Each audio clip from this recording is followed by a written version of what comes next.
दिल्ली के बाद अब पटना की बारी आ गई है। तमाम राजनीतिक दल जो हैं वो धीरे धीरे अब पटना में इकट्ठा होने लगे हैं। इस वक्त हम कांग्रेस पार्टी के जो प्रदेश अध्यक्ष हैं राजेश राम जी हमारे साथ मौजूद हैं। बहुत बहुत धन्यवाद एनडीटीवी से बात करने के लिए। आज यहाँ पर कांग्रेस पार्टी के हर बड़ा नेता लगभग मौजूद होने वाला है। पटना में बड़ा कार्यक्रम रखा गया है, बड़ी प्रेस कॉन्फ्रेंस रखी गई है, उस पर भी बात करेंगे और ये भी जानने की कोशिश करते हैं राजेश जी से। आजकल मिलते नहीं हैं आसानी से क्योंकि बैठकों का दौर चल रहा है, पकड़ना आसान नहीं है। राजेश जी, लंबी चौड़ी बैठक की आप लोगों ने कल दिल्ली में और कहा गया कि कांग्रेस पार्टी इस बार पिछली बार से ज़्यादा सीटें लड़ना चाहती है, तो क्या ये वाकई में सच्चाई है कि आप अलायंसेस को ताक पर रख सकते हैं और आप 75, 80, 90 सीटें पर लड़ने का जुगाड़ कर रहे हैं?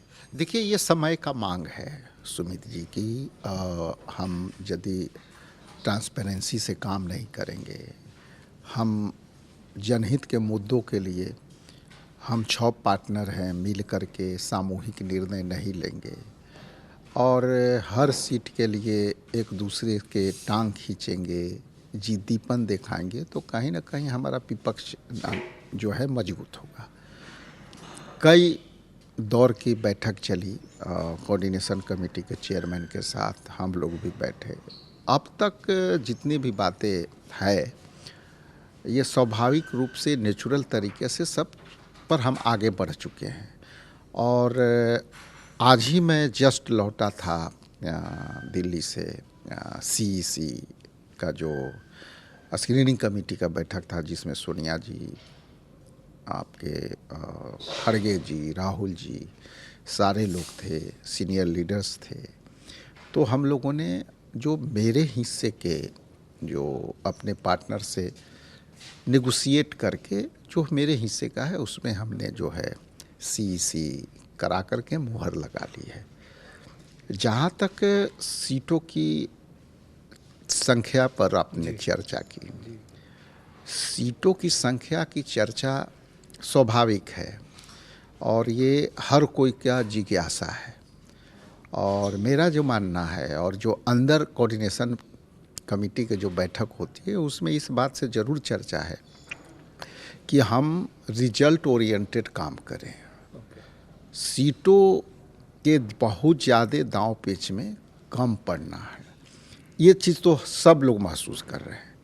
लेकिन चूंकि ये स्वभाव है और नेचुरल बात है कि हर पार्टियां अपने हिसाब से अपना हिस्सा ज़्यादा चाहती है, लेकिन अंत में ज़रूर ये कहते हैं कि नहीं, इसको मिलजुल करके सही तरीक़ा से सब हिस्सा बांट लेना चाहिए। पिछली बार आप 77 के आसपास लड़े थे, इस बार क्या उससे ज़्यादा लड़ेंगे या कॉम्प्रोमाइज़ करके? आपने बड़ी अच्छी बात की, अलायंसेस की बात की, या कॉम्प्रोमाइज़ करने को तैयार हैं, कुछ सीटें कम करने को तैयार हैं? देखिए, सब जितने भी दल हैं, खास करके हम 70 सीट पे 2020 में लड़े थे। हाँ, और आरजेडी भी अच्छी सीट पर लड़े थे। अंतोगत्वा जिनके पास थोड़ा ज़्यादा होगा उनसे लोगों का डिमांड है, लेकिन हमारी भी सीमा है। हम 70 पर लड़े थे, तो हम अपने सीमा से ज़रूर हम रह करके चाहेंगे कि हम उस हिस्से के पार्ट बने जिसमें हम मजबूती दे सकें। यही चीज़ हमारे अन्य साथी भी सोच रहे हैं। मैं इसीलिए कह रहा हूँ कि आप और आरजेडी बड़े पार्टनर थे, इस बार 6 पार्टियां जुड़ गई हैं और 2-3 जेएमएम और गुप्ता जी की पार्टी भी है, वो सीटें चाह रही है। क्या ये संभव है कि कांग्रेस और आरजेडी जो बड़े पार्टनर हैं वो कुछ कुछ सीटें कम लड़ें 2020 के मुकाबले? देखिए, प्रोपोर्शन के हिसाब से हम लोग को चर्चा चल रही है कि जिनकी जो सीट का प्रोपोर्शन है, उस प्रोपोर्शन से हम कुछ निकाल करके एक क्लब में डालें, उस क्लब से जो हमारे पार्टनर हैं उनको बीच में वितरित कर दें। प्रोपोर्शन का मायने ये हुआ कि हम कितना पिछले बार लड़े थे, इस बार हम कितना लड़ना चाहते हैं, उसी के अकॉर्डिंगली हम अपने हिस्से से कुछ पार्ट हम क्लब में डालेंगे और उस क्लब में और जो हमारे पार्टनर होगा वो डालेंगे, और देन उसमें से हम उनके जो नए पार्टनर हैं उनके बीच में वितरित करेंगे। ये आपने बड़ा अच्छा इंडिकेट किया कि कुछ आप कॉम्प्रोमाइज़ कर सकते हैं उसके ज़रिए डाल के। अब ये बताइए और ये समझाइए कि मुकेश सहनी साहब जो कि एक लगातार सुर्खियों में बने हुए हैं, आपके चेहरे पे मुस्कुराहट आ गई, वो अपने आप को प्रोजेक्ट कर रहे हैं कि भाई मैं डिप्टी सीएम होऊंगा। पहले बार कोई नेता है कि मैं डिप्टी सीएम होऊंगा, कहता आ रहा है। सीएम का नाम आपने तय नहीं किया, डिप्टी सीएम हम मान के चलें कि मुकेश सहनी हैं, आप महागठबंधन की तरफ से नाम एक। देखिए, अभी एकमात्र इस बात पर चर्चा है कि हम लोग किसी तरह से सम्मानजनक तरीके से हर पार्टी के हिस्से में सीट आ जाए। कई विषय ऐसे हैं जो उस पर चर्चा हो चुकी है, और अभी हमारे लिए सबसे बड़ी परीक्षा है, एग्जामिनेशन है इंडिया गठबंधन के तमाम पार्टनर के लिए कि हम प्रोपोर्शनली जितना भी है सीट बांट लें। देन सब विषय ओपन है, बाकी सभी विषय ओपन है। मुकेश सैनी साहब की बात नहीं मानी तो वो यहाँ वहाँ करते रहे हैं पिछली बार। आपको डर तो नहीं है कि इस बार भी वो छोड़ देंगे एंड मौके पे? अभी भी चुनाव चल रहा है। ये आशंका ऑलमोस्ट मीडिया में आती है, लेकिन इसी आशंका को लेकर के हम लोग भी उनसे बात करते रहते हैं। वो हमेशा आश्वस्त करते हैं कि नहीं राजेश भाई, नहीं तेजस्वी जी, इस तरह का अब समय नहीं है। जब जिस समय हमको थोड़ा सा, उस समय नए नए हम राजनीति में आए थे, तो ये थोड़ा सा खामियां रही होगी, लेकिन अब बार बार इस सब करने से कोई लाभ नहीं है। जनता भी और मेरे वोटर भी ये सोचते हैं, तो इसलिए हमारे समझ से मांगना कोई बुरी बात नहीं है। 40, 50, 60 सीटें मांगना ये क्या जायज़ है? मतलब मैं आपसे पूछ रहा हूँ कांग्रेस पार्टी के अध्यक्ष होने के नाते। मैं ऐसे कहूँगा, वो मेरे पार्टनर हैं, तो मांग तो मैं भी रहा हूँ, मांगने का हक उनको भी है।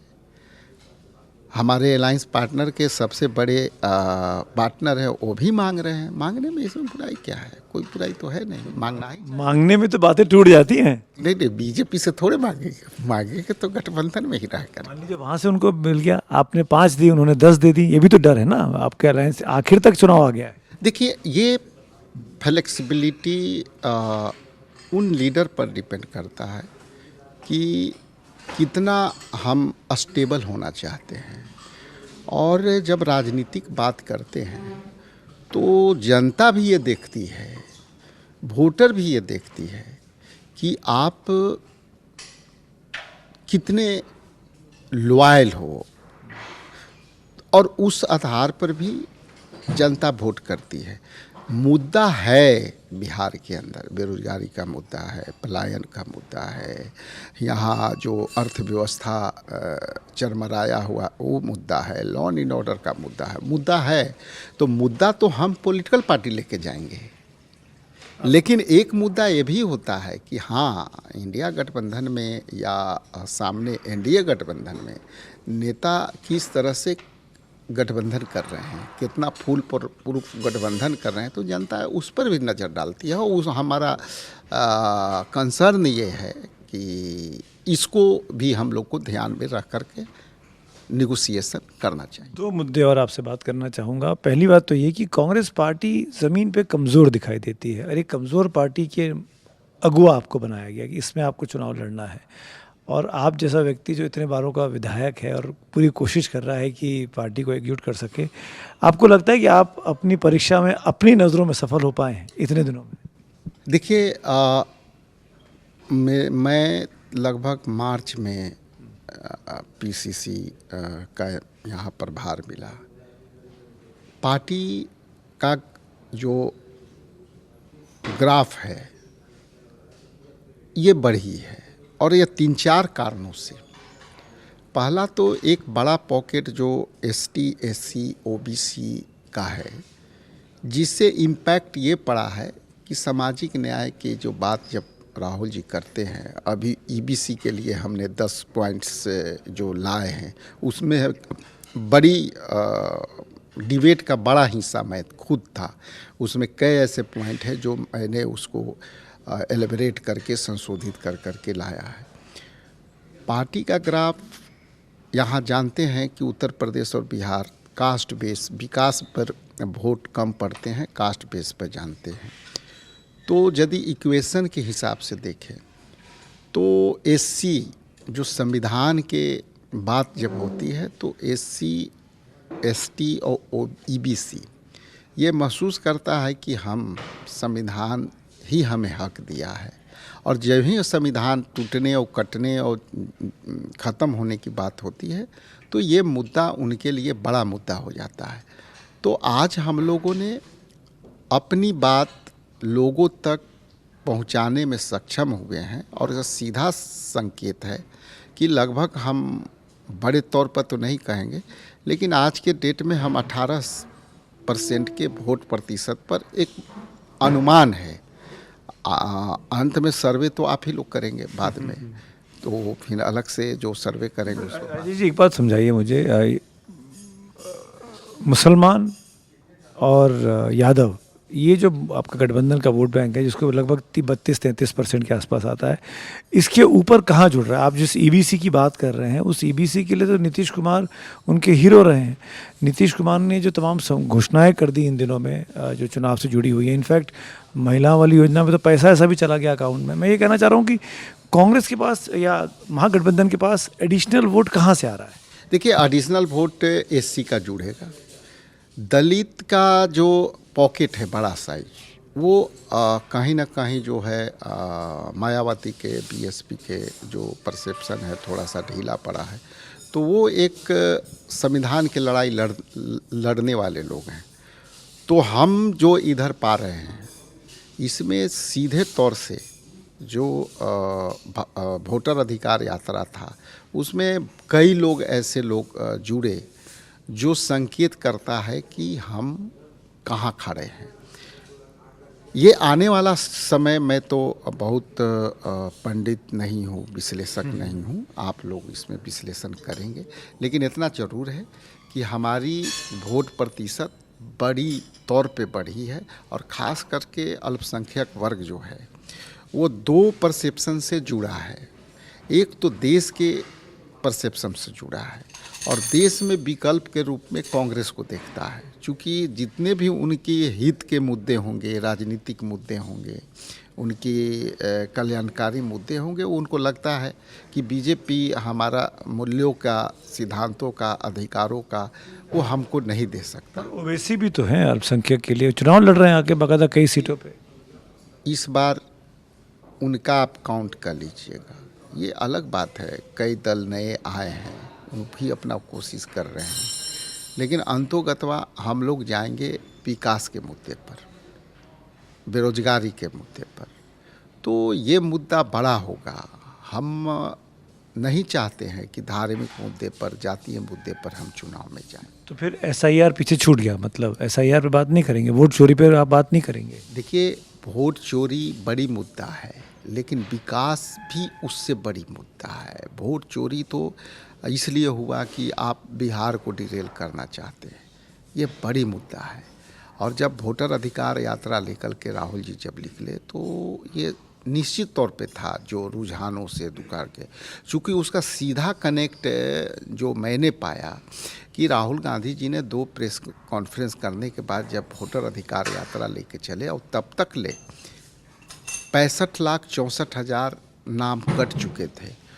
तो जब ये बातें आ रही थी तो उनके गली में, मोहल्ले में लोगों ने पाया कि अरे भाई, मेरे पड़ोसी में 10 नाम कट गए, भाई मेरे सामने वाले का नाम जुड़ गए, इस मोहल्ले में 10 वोट बढ़ गए। तो लोगों ने कहा पहली बार कि भाई राहुल जी जो कह रहे हैं ये बात सही है कि जुनूनन वोटर का भी नाम कटा है। अभी हाल में मेरे क्षेत्र में एक हाउस में 3 जातियां के लोग हैं, एक ही हाउस में, एक हाउस में। तो ये कैसे हो रहा है? आप संशोधन कर रहे हो, बार बार आप यू टर्न ले रहे हो, बार बार इलेक्शन कमीशन सफाई दे रहा है, लेकिन अभी भी ये मुद्दा ख़त्म नहीं हुआ। आप लोग 3,65,000 लगभग और बढ़ा दिए। ठीक है, एक और मुद्दे पे बताइए राजेश जी, और वो ये कि राहुल जी नहीं दिख रहे हैं आजकल। राहुल जी आए 3-4 महीने पहले आके चले गए, कहा कि कांग्रेस पार्टी ने गलत टाइम पे चुनाव पीक कर दिया। अब दिखना चाहिए तो राहुल जी का पता नहीं चल रहा है। लोग बाग कह रहे हैं कि वो यात्रा पर बाहर चले गए। देखिए ऐसा है कि राहुल जी आप जोड़ लीजिए कितना दिन आए हैं। CWC का बैठक बिहार में होना, वोटर अधिकार यात्रा लेके 17 दिन लगातार बिहार में रहना, 17 दिन लगातार रहे हैं। उसके पहले संविधान सम्मेलन, उसके पहले EBC समिट, उसके पहले राजगीर में, उसके पहले गया में महिलाओं के साथ संवाद, उसके बाद आपको यहाँ श्री कृष्ण मेमोरियल हॉल में कई कार्यक्रम। फिर प्रियंका जी कभी नहीं आई थी, प्रियंका जी आई। ये देखिए हर व्यक्ति के अपना अपना काम है। आज मैं 3 दिन से काम कर रहा हूँ पार्टी का, दिल्ली से पार्टी का काम करके आया हूँ, अभी यहाँ आया हूँ, तो यहाँ एक अलग काम हो रहा है। तो एक व्यक्ति को अलग अलग विषयों पर काम करना पड़े, और वहाँ भी गए हैं तो हमेशा जाते हैं। क्या राजेश आप ये कह रहे हैं कि राहुल जी को जो काम करना था वो कर चुके हैं, अब इस कैंपेन में नहीं आएंगे राहुल जी, प्रियंका जी? इतना जरूर है सुमित जी कि खुद राहुल गांधी जी ने जब जब आए हैं तब बोले हैं कि PCC आप जब चाहो मुझे बताओ, जो लीडर चाहिए वो बताओ, हम हाजिर हैं, ये शब्द कहा है उन्होंने। तो कितने दिन का दौरा होगा उनका इस 1 महीने के दौरान? आएंगे, अभी फिर प्लान हो रहा है अभी हाल में कि वैशाली तरफ एक कार्यक्रम लगाने की तैयारी चल रही है। इस बीच में हम लोग कई कार्यक्रम एक साथ आ जाते हैं, तो थोड़ा हम लोग के साथ भी समय और समय के कोऑर्डिनेशन में भी टाइम लगता है। और क्या तेजस्वी जी का नाम आप घोषित नहीं करेंगे? जिस तरह की खबरें अखबारों में चल रही हैं, चैनलों में चल रही हैं, सोशल मीडिया पे चल रही हैं, क्यों दिक्कत है कांग्रेस पार्टी को? सबसे बड़ी पार्टी है RJD, लालू जी चुनाव लड़ते नहीं हैं, तेजस्वी जी उस पार्टी का चेहरा है, तो फिर क्यों उनके नाम पे आपको आपत्ति है? क्यों विरोध कर रहे हैं आप लोग? देखिए इसको आप विरोध में नहीं कह सकते। अभी बिहार के चीफ मिनिस्टर कौन है? नीतीश कुमार। कई ऐसे ओपन जनसभा में चिराग जी बोल चुके हैं कि भाई CM फेस मैं हूँगा, ठीक है। गृह मंत्री ने आप ही लोग जैसे कोई चैनल में सवाल पूछा गया था कि भाई चुनाव आप बिहार में लड़ेंगे, 3-4 माह बैक के बात कर रहा हूँ, कि आप चुनाव बिहार में लड़ेंगे तो क्या नीतीश कुमार ही चेहरे होंगे? तो उन्होंने स्पष्ट कहा था कि हम चुनाव तो लड़ेंगे नीतीश कुमार के चेहरे पर, लेकिन हम मुख्यमंत्री का डिक्लेरेशन चुनाव बाद करेंगे। हमने तो ऐसा कभी नहीं कहा। तो आप कर भी तो नहीं रहे। देखिए करना क्या है, हम लोग को जितना भी बातें हैं, खुद कोऑर्डिनेशन कमेटी के चेयरमैन वहाँ बैठा है, विपक्ष के नेता हम लोग मान चुके हैं।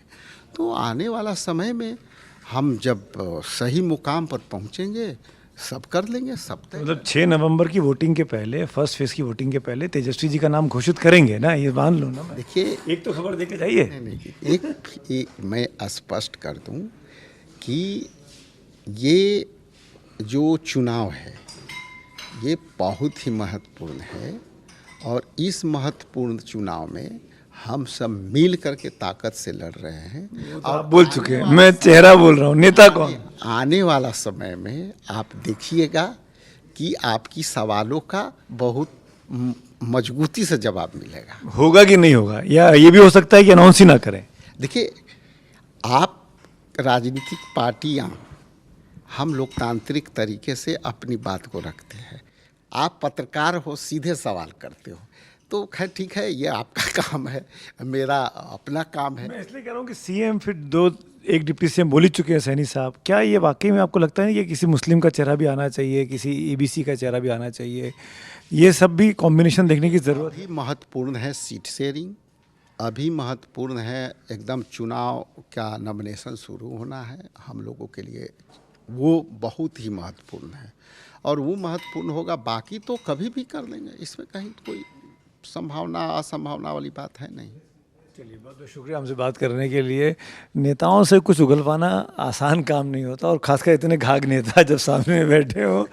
इतनी कोशिश करने के बावजूद भी राजेश जी ने सिर्फ इतना ही बोला जो मैं समझ पाया। आप इनके सामने मैं सम अप कर रहा हूँ कि अलायंसेस को बनाए रखने के लिए कॉम्प्रोमाइज़ करने को बड़े दल तैयार हैं। महागठबंधन की बात कर रहा हूँ।